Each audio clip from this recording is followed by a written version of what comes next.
Jangan, sebab kadang-kadang kita ni terlalu tamak nak job tu. Tamak kita terlalu satu hal, kesian satu hal. Kita kesian nak tolong.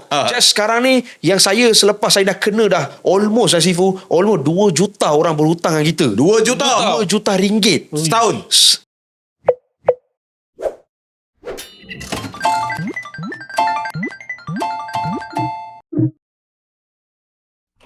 Itulah kisah kacang Syed Ombak yang memberi inspirasi, memberi idea kepada audien-audien yang menonton podcast ni. Korang mesti dapat idea macam mana nak mulakan bisnes. Mula sekecil-kecil perkara, insya-Allah boleh menjadi pengalaman yang terbaik untuk dibawa kepada bisnes yang sebenar nanti. Okey. Jadi Zahir, tadi kita macam teruja lah. Kita teruja, excited, kita inspired dengan story macam tengok filem Mamat tau. Jual rokok tu. Saya dulu pun jual rokok juga dekat universiti. Tapi impresi dia tu dia membawa kepada keisafan orang yang mencuri kacang lagi. Itu paling kena lah. Paling kena kan. Keisafan dan juga dia membuatkan kita kat sini terpukau dengan filem Tamir. Baru diartikan. Tak rilis lagi cerita filem. Boleh buat filem. Jadi sekarang ni kita nak cerita bisnes dari Mamak yang dijalankan oleh Syed. Yang saya nampak tahun lepas ke Syed ada dapat award bisnes Gaya Mamak. Award Betul daripada Indian Muslim punya Indian Muslim society lah. Society. Betul. Okay. Jadi nak tanyalah kan, bisnes printing ni antara bisnes yang persaingannya sangat tinggi lah. Betul. Ramai gila pesaing. Jadi Bukan ramai je. Balakong Bukan ramai je Sifu. Lagi dia? Satu lagi ramainya adalah dari segi apa yang cakap ni, datang terus offer harga yang lebih murah. Persaingan harga perang harga. Macam mana Ombak ni dia boleh hidup lagi sampai sekarang? Betul. Ke sebab makan kacang ke? Bukan tu. Dia bukan makan kacang ni, sebab dia dah overdose kari tu. Dah overdose kari tu. Kita nak sembang kari kat orang sekarang. Kita dengar sembang kari. Okay. So kita dengar sembang kari So basically yalah, kita macam business printing ni, antara kompetitor kita yang paling besar adalah orang Abang La lah orang cakap. Abang La. Kau suka Abang La? Tahu Abang La? Abang La. Abang La lah kan. Tapi tu dah penuh dekat market Malaysia sebenarnya. Betul. Sebab kalau kita tengok sekarang lah kan, community diorang sangat besar lah. Kita pergilah mana-mana. Contoh lah, kita tengok contoh paling senang, construction punya company. Betul. Dulu siapa biasanya buat construction? Chinese? Tak, yang Indonesia. Indonesia tu. Tapi sekarang cuba kita pergi ke site construction, kita tengok siapa yang bekerja. Indonesia ni kita boleh kira pakai jari je. Betul. Adalah 100 orang Abang Lah ni, akan ada seorang je orang Indonesia. Atau 2 orang saja. Dominan. So dia dominan dah. Dan untuk industri printing pun sebenarnya diorang lah yang memberi persaingan yang sangat besar lah. Betul. Dan Dia jadi sub lah. betul, dia menjadi macam, yalah, sebab kita tengok diorang ni kat sini first dia tak ada family.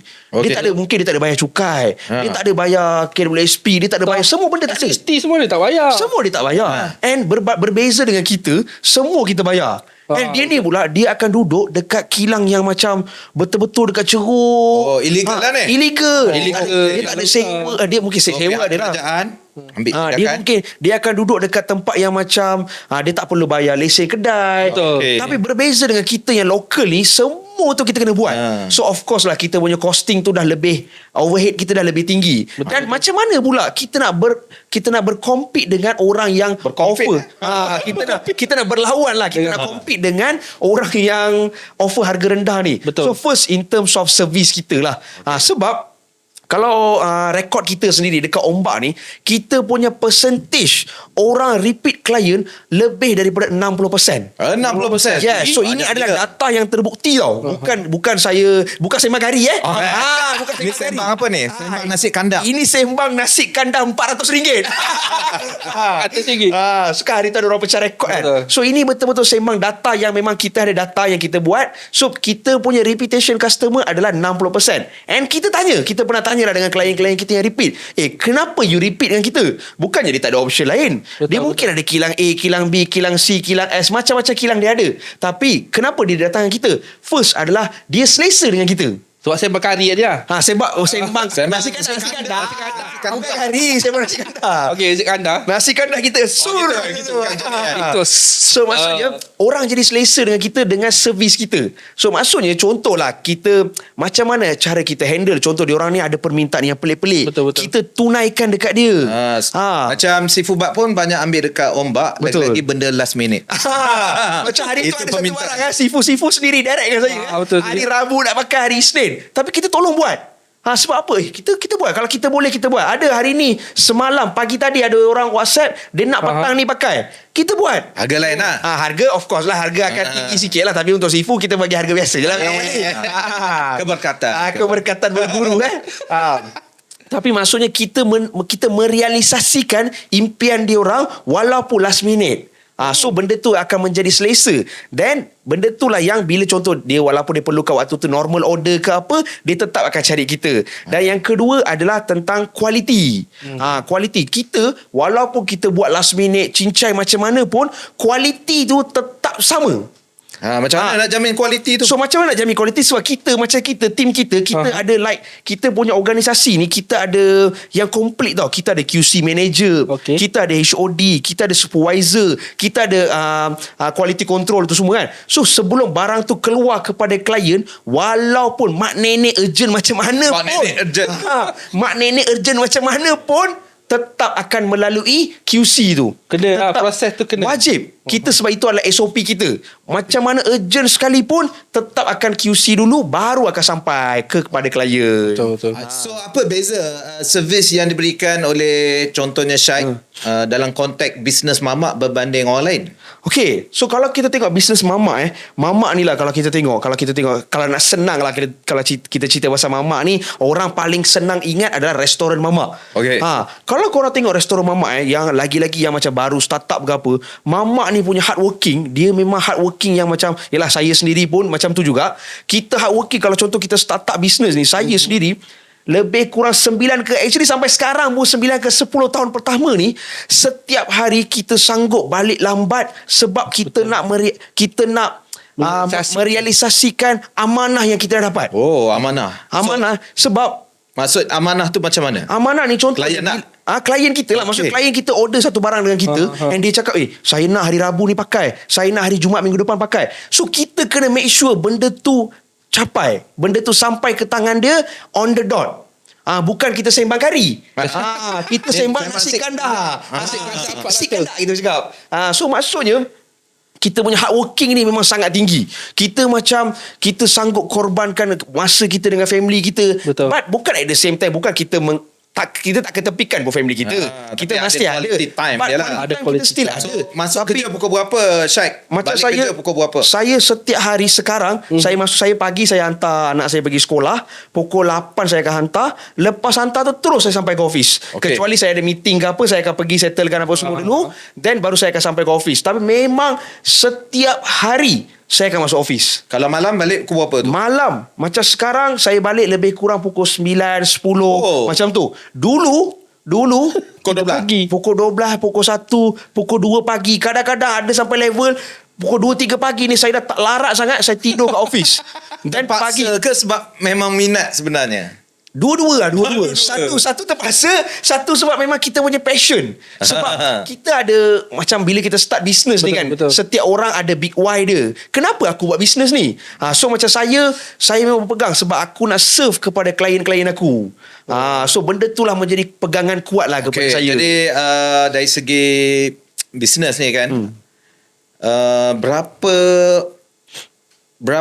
production keluar sebulan lebih kurang? So production ni sebab kita berapa unit, berapa bilangan, berapa unit untuk sebab unit. Kita punya macam kalau kita punya tagline kita apa tagline kita saya? Print semua kecuali duit. So kita punya produk ni sangat banyak lah. Kita punya variety produk. So macam ada beberapa core produk kita adalah first adalah baju. Macam baju, kita monthly kita punya production adalah lebih kurang 20 ke 25 ribu helai. 25 ribu helai. Betul. Kalau yang lain? Yang kedua adalah kita punya yang core produk yang kedua adalah packaging. So packaging ni termasuklah dengan kotak, paper bag, lepas tu anything yang related packaging. Yang tu lebih kurang almost boleh sampai capai 1 juta plus minus. 1 juta. 1 juta pieces. 1 juta Gila. pieces. Gila punya bisnes ni. Betul. So macam mana? Yalah, keluarkan juta, ratus ribu unit setiap bulan. Jadi macam mana nak control tim? Sekarang ni tim ada berapa ramai? So tim kita ada lebih kurang 70 orang plus minus lah. 70 And kita ada banyak juga ambil part time. Contoh macam untuk lipat ke apa yang kerja-kerja simple ni kita akan ambil part Ni time. ada tak abang lah? Sorry? Abang lah ada. Abang lah mestilah ada. Mestilah Mestilah ada. Walaupun dia ada yang jadi pesaing kita. Betul, ada yang jadi pesaing, tapi still kita workers kita yang production, kita ada local production local pun ada, dan Abang La pun ada, dan kita punya best dia adalah sebab kita buat production 24 jam. Oh, so sebab tu betul bisnes mamak. betul, sebab tu betul bukan restoran mamak je 24 jam. Gambar 24 jam. Yes. Bisnes printing 24 jam. Betul, bukan 24 jam. kata kadang-kadang mamak pun restoran mamak pun ada 23 jam tau. Kita tak ada, kita 24 jam. 24 jam. Tapi kita office tak 24 jam lah. Office working hour biasa lah. Operation Tapi production kita 24 jam. Mesti Dan jalan. sebab tu kadang-kadang orang order malam ni ataupun petang order, esok paginya dia dah boleh ambil dah. Sebab kita boleh arrange kan benda tu. But adalah rules and regulation macam ni tak boleh buat, macam ni tak boleh buat. Sebab Ada penggiliran dia jugalah. betul kita ada penggiliran Jadi juga. saya nak tahu jugalah kan, disebabkan urus klien, nak jaga kualiti lagi, staff ramai, guna mesin yang besar-besar kan. Lepas tu nak cepat. Yes. Jadi mesti melibatkan sistem dan juga SOP yang bagus. So Betul. boleh share tak? Betul. Sistem ataupun SOP gaya mamak. So macam Dari kita ni macam kita kalau gaya mamak ni mungkin susah sikit lah. Sebab yang ni saya dah gaya mamak yang saya dah improve kan. Okay. Sebab kalau improve. sebab kita improve kan, sebab kita tengok kesesuaian. Sebab kalau contoh kalau kita tengok mamak, restoran mamak, normally dia akan ada satu orang manager, dia yang akan handle every single thing. Okay. Okay, sebab sekarang pun kita ada banyak klien-klien restoran mamak apa semua. Kita tengok dia akan ada satu manager ni, dialah yang akan beli barang, contoh beli barang-barang pasar. Untuk satu outlet tu. Okey. Dia yang beli barang pasar, dia yang uruskan gaji staff, ada masalah staff bergaduh, dia yang uruskan. Nak susun jadual, dia yang buat. Masalah kat kedai barang customer, dia yang uruskan. Tapi macam saya dengan dekat Ombak ni kita tak boleh buat macam tu lah. So kita setiap department ada leader-leader dia. Contohnya? So contoh kita ada HR. Contoh masalah staff anything, saya tak handle. Anything you direct report dengan HR. Kita ada production, kita ada HOD untuk operation. So kalau staff production tu, contoh Abang La tu, Betul. dia akan pergi dekat production manager dulu. Betul, dia ada HOD manager. HOD production tu dulu. First level kepada dia dulu. Contoh dia tak boleh selesaikan, baru akan sampai ke HR pula. HR tak boleh selesai, barulah akan sampai kepada So antara saya. yang penting dalam sistem ni adalah dia punya flow ataupun structure dulu. Betul, structure tu maksud Lepas kita ada tu, level dia. Lepas tu orang yang dilantik di bahagian-bahagian di setiap structure tu lah. Betul. Dan actually Sifu, saya perasan kebanyakan orang lah kan, kebanyakan orang yang buat bisnes, kita buat silap. Actually saya pun buat silap tu juga. Okay, kita ada seorang staff lah, kita ambil satu contoh, kita ada seorang staff, dia dah lama kerja dengan kita ni. Contoh dia dah 5 tahun, 6 tahun dia kerja dengan kita. So apa kita akan buat? Kita akan rasa, dia ni dah lama kerja 5 tahun ni, okey lah aku bagi dia jadi HOD. Kadang-kadang benda tu adalah kesilapan. Betul. Sebab apa? Banyak orang buat silap macam tu. Ramai orang buat silap. Sebab kita hanya tengok dia daripada konteks dia dah kerja lama. Tapi kita tak tengok dia layak tak untuk jawatan tu. Betul. Benda tu actually menjadi problem. Sebab dia mungkin, contohlah dia ni adalah sales, team sales. Memang power gila dia team sales. Tapi kita nak jadikan dia HOD sales, dia tak sesuai. Sebab apa? Dia power sales ni untuk diri dia. Untuk diri dia. Dia tak boleh guide orang. Tak boleh guide orang, tak boleh dia tak boleh lead orang. Dia tak boleh motivate, dia tak boleh lead. Dia tak boleh menjadi leader. Bila dia jadi leader ni, dia jadi kelang kabut. Kita rasa dia tak perform. Sebenarnya salah macam kita. Zahir lah tu. So macam Zahir, kita nampak dia dah lama kerja, tapi kita harus. Tapi kita tahu kekuatan dia dekat mana. Kekuatan dia adalah untuk entertain orang, untuk ramah dengan orang, untuk tarik orang semua. So kalau kita jadikan dia ni seorang ketua untuk lead ramai orang, mungkin kurang Kena sesuai. belajar Dia kena belajar dulu. So sama juga kebanyakannya orang buat silap. Sekarang kita nak bahan Zahir lah. Bila ada Syed ni dikenali sebagai kuat bahan. Jadi Saya kalau ada program-program Sifu, saya adalah otak untuk membahan orang kan. Okay, so Syed, satu dalam business service ni lah. Macam saya pun ada company, agency, billboard, radio sebelum ni. Antara paling mencabar adalah kita nak kutip hutang. Betul. So saya yakin business printing ni orang berhutang tu mesti banyak. Betul sangat. Jadi, Nak kita sebutkan nama penghutang.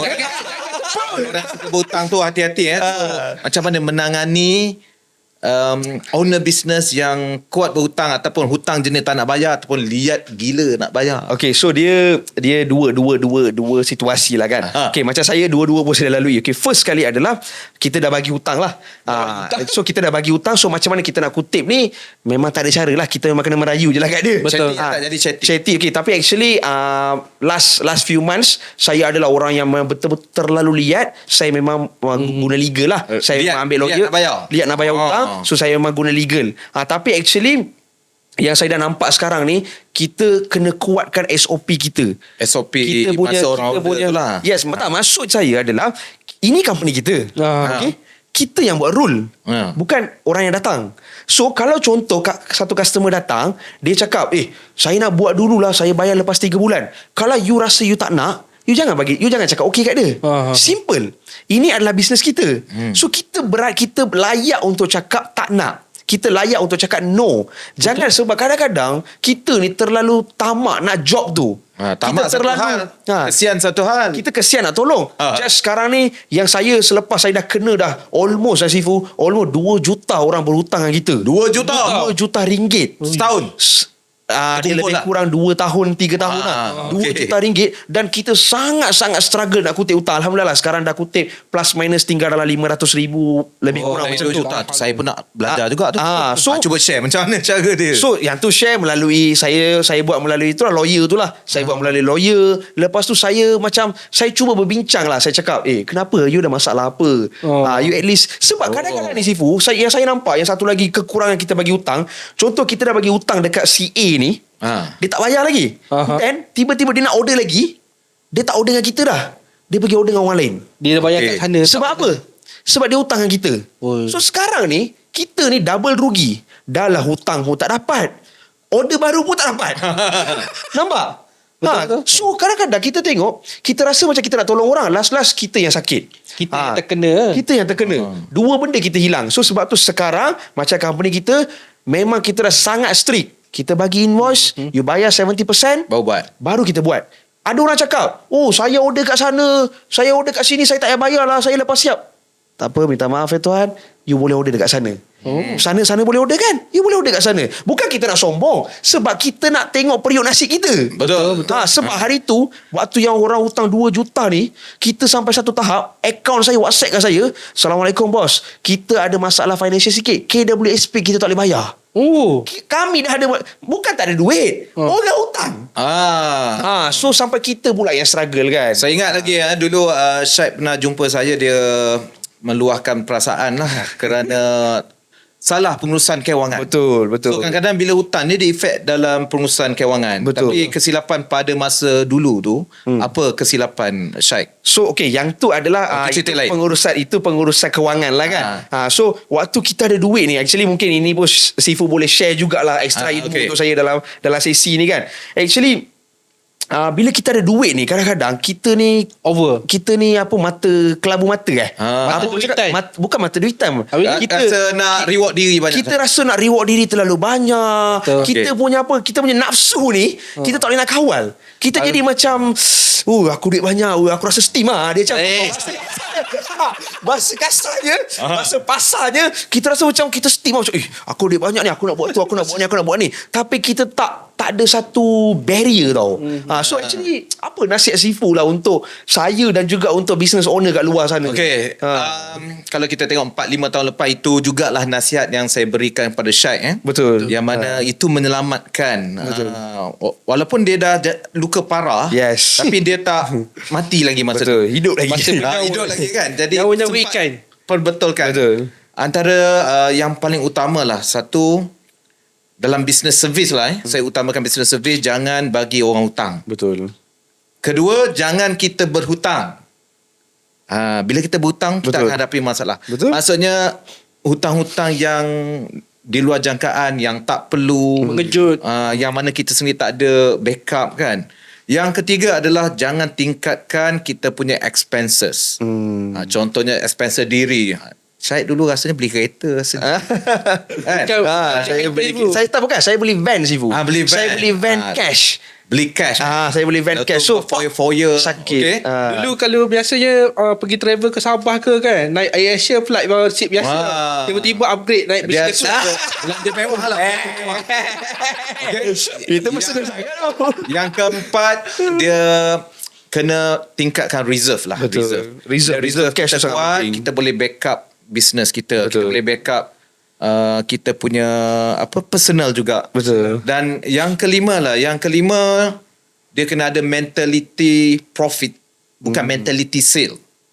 Banyak usahawan ni dia terlalu fikir sale tapi dia tak fikir Profit tu mentality tak ada. profit dan juga positive cash flow. Okey, faham? Dan insyaAllah bila kita dapat jaga benda ni, kita akan buat bisnes tu lebih sihat, lebih aman damai, lebih tenang dan insyaAllah Betul. boleh berkembang lagi. Betul. Betul tak Syed? Betul Sifu. So benda ni saya kita sendiri pernah lalui dah. ada kita nak dera Syed ni Okey. Hair Tiger. Sekejap lagi kita akan minta Syed ni buat satu assignment menceritakan tagline branding tu Sifu. Tapi kita nak cerita lah. Dia ni pakar dalam branding Sifu. Tagline Pakar dalam branding. So, So jadi- bila dia buat content, Betul. bila dia live, dia bercakap, jadi dia ada ayat-ayat power dalam brandingnya. Cuba share sedikit lah. Boleh sekarang? Sekejap lagi lah Tak Sifu. apa. Boleh. Kita sekarang So terus okay. je ni. So basically dia macam branding ni kan. Branding ni adalah satu benda yang kita nak bagi orang ingat, betul? Betul. So bila kita nak bagi orang ingat ni, macam saya berpegang kepada first tagline yang catchy lah. Sebab bila macam tagline ombak sendiri kan, tagline ombak ingat tak saya? Okay, Dalam cuba buat demo kepada audien. Nanti boleh tengok kamera. Buat kepada audien cara menyebut tagline ombak tu. Katakan Syed sedang buat konten lah Okay. di Minggu TikTok. lepas. Jangan cakap lagi. Nak nerang. Okay, so Syed kita test. Okay, Katakan kita buat konten. Katakan Syed Ombak buat konten, Sifu Bat buat printing dengan Syed Ombak. Ombak eksklusif. Jadi buat konten menggunakan kaedah branding. Okay. Supaya audien kita boleh belajar, boleh praktikkan juga. So actually kan, macam saya buat lah kan. Saya ada satu tagline. Tagline tu kita panggil adalah minggu lepas. Tapi saya takkan sebut minggu lepas tu macam yang saya sebut sekarang. Tapi kalau tengok video saya dekat TikTok saya tu, memang saya akan sebut tu dengan satu intonasi yang macam orang terngiang-ngiang. Benda tu. So contohlah kita ambil contoh. Okey, katakan kita nak buat buat tagline demo untuk, lah ni. kita buat Sifu Bat demo lah, untuk Sifu Sifu Bat. Bat lah. Kita Okey. show Sifu Bat ada kontak saya untuk order barang Okay, urgent. katakan buat konten sekarang ni. Okay, Okay. so saya buat konten. So first saya akan buat video apa semua dan saya akan voice over. So saya punya suara tu, saya punya voice over tu, kita akan start macam ni Okay, fokus Buat dari awal sampai habis kot. Okay, tu ayat tu fikir kau. Betul. Okay. So saya cuba. Okay. 3, 2, 1. Minggu lepas Sifu Jamal WhatsApp aku. Dia cakap dengan aku, Syekh, saya ada program minggu ni. Saya ada nak buat baju urgent. Saya nak pakai lusa. You boleh tak tolong? Aku pun apa lagi, aku jawab lah, mestilah boleh Sifu. Sifu kan selalu tolong saya. Mestilah saya tolong Sifu juga. So aku pun minta, Sifu, design dah ada ke belum? Sifu cakap, design tak ready lagi Syekh. You boleh tak tolong buatkan? Saya apa guna saya ada designer 15 orang. Saya ambil seorang designer, saya terus buatkan design untuk Sifu. Sifu pilih tiga design dan Sifu proceed untuk satu design daripada situ. Dan kita orang terus settlekan pada hari yang sama. Besok tu aku terus buat printing dan Sifu, aku hantar gambar kat Sifu. Sifu cakap, memang cun Syekh, saya nak tambah lagi 10 live. Boleh ke? Saya cakap, boleh Sifu, tak ada masalah. Dan saya settlekan baju tu on the dot sehari sebelum yang Sifu nak. Dan inilah hasil bajunya. Masuk lagu. Kadang-kadang main lagu kan. Yes, kita akan ada Sifu Bat. Kita akan menyanyikan lagu dekat video tu. Itulah ya, nampak Tagline. tak? Gitu spontannya Syed. Itu antara cara konten dia yang masukkan elemen branding. Betul. So memang powerful. Saya rasa banyak ilmu-ilmu, input-input yang kita dapat dari Syed. So sebagai penutup lah, boleh tak Syed bagi 3 tips bisnes gaya mamak yang audien kita boleh ikuti, boleh praktikkan dalam bisnes diorang supaya capai kejayaan seperti bisnes so Syed. tiga Kurang business- 1 minit. 3 bisnes gaya memang. First sekali hard working. So you kena work hard, macam you kena gila-gila lah. Jangan ala kadar. Okay. Yang kedua adalah you kena pintar nampak peluang. pintar nampak peluang. Pintar nampak peluang. Sebab orang mamak ni, kalau nak senang cakap macam tadi saya cakap lah kan, pantang nampak corner mesti nak buka kedai mamak. So maksudnya memang orang mamak ni mentaliti dia macam tu. Okey. So Yang ketiga. pintar nampak peluang. Dan yang ketiga, kita bagi the best service sebab Best service. untuk business, lagi-lagi untuk business service, macam mamak kan business service kan, kita punya service tu akan menjadi ingatan dalam kepala otak setiap klien kita. Dua lagi. Sampai tambah. lima. Okey. Okay. Lagi satu bisnes mamak kita buat something wow factor lah dekat customer. So contoh dekat mamak ni, apa wow factor dia? Bila kita tak duduk lagi, dia dah tanya lah, dia dah ikut buntut kita kat belakang, betul tak? Dia tarik satu. Ataupun kita pergi sana macam biasa. Kalau kita biasa pergi, sebab dia dah tahu dah. Sebab kita ada relationship dengan dia. Walaupun dia bukan Melayu, tapi orang Melayu pergi, kita boleh build rapport dengan dia. Yang kelima lagi. Okay, lagi satu bisnes mamak. Orang mamak ni dia Cepat. Dah sudah. Tu dah hardworking tadi kan. Okay. Dia ceria. Dia ceria. Nak cakap begitu ceria. Yeah, dia ceria. Maksudnya Kalau ceria sangat, cuba nyanyi lagu Tamil satu. Lagu Tamil lah. Ataupun lagu Hindustan. Tamil. Cepat-cepat semua Lagu orang Tamil nanti saya pun tak tahu. Saya kurang sikit nyanyi. Aku lehoya. Alias ibu, saya menyanyi ni saya kurang sikit. Lagu Melayu saya boleh. Lagu Melayu apa lagu apa? Aduh, lagu Melayu. Hari tu lagu yang kita nyanyi kat Sifu tu apa? Alamak. Bukan. Yang waktu kita nyanyi kat stage tu. Happy birthday. Janganlah. Nampak kaki ni terbang ni. Lagu apa ya? Lagu karaoke lah. Lagu karaoke. Okay, bagi satu lagu karaoke. Ekspedisi. Henti yang ini. Dah. Search. Di sana hanyalah menanti. Di sana menanti, di sini menunggu. Bukan UK. Okey, terima kasih Syed di atas perkongsian yang luar biasa. Betul. Terima kasih. So Zahil, nampaknya banyak ilmu-ilmu yang luar biasa dikongsikan oleh Syed. Betul. So terima kasih you all semua yang menonton, dan jangan lupa untuk subscribe. Korang wajib subscribe kan. Banyak ilmu terima kasih bisnes. Ombak. Jumpa lagi. Terima kasih Zifu. Terima kasih Zil. Hey Tiger. Aduh. Zil pula. Okay.